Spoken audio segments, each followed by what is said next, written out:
Mi hermana me acusó de robar $500. Lloró y mis padres me sacaron de casa a los 19 años sin dejarme defenderme. Años después supe que el dinero nunca faltó, lo que hice después fue frío y definitivo.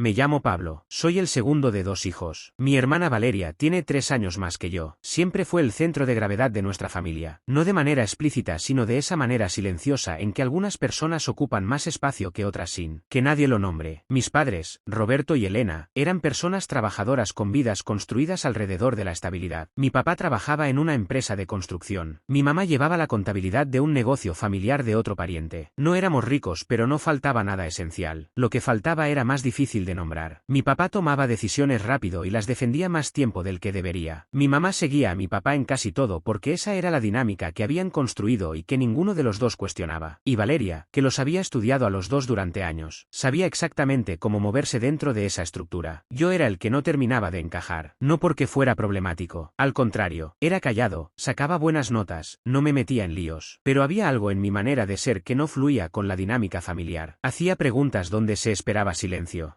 Señalaba cosas que se suponía que no debían señalarse. Y eso, en una familia donde el equilibrio dependía de que nadie dijera demasiado, me hacía incómodo de maneras que nunca se verbalizaban pero que se sentían constantemente. Valeria lo sabía, y lo usó cuando necesitó usarlo. Tenía 16 años. Era un viernes de octubre. Mi mamá había guardado $500 en efectivo en el cajón de su mesa de noche. Era dinero que había reunido durante semanas para pagar una deuda familiar. Lo sé porque ella misma me lo había mencionado de pasada unos días antes. No como advertencia sino como comentario casual. Esa noche, después de cenar, Valeria entró al cuarto de mis papás. Yo estaba en el pasillo yendo al baño y la vi entrar. No le di importancia. Ella entraba al cuarto de mis papás todo el tiempo. 20 minutos después, mi mamá gritó mi nombre desde su cuarto. El tono me detuvo en seco.